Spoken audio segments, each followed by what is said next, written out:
Ito mga idol, na-experience nyo na ba to? Yung handler ko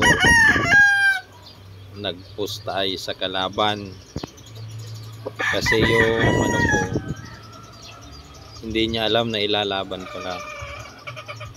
So pinadala ko dun sa isa kong handler na nagtatari, siya nagtari. Tapos hindi niya nakilala, so nagpusta siya sa kabila. So nanalo yung manok ko. So pag uwi niya, nagbabahog siya ng hapon, nagtatanong bakit daw may numero yung number ng manok ko. Sabi ko pinalabang ko yan, nanalo. Nagulat siyang bigla kasi siya daw yung kalaban ng pinustad niya.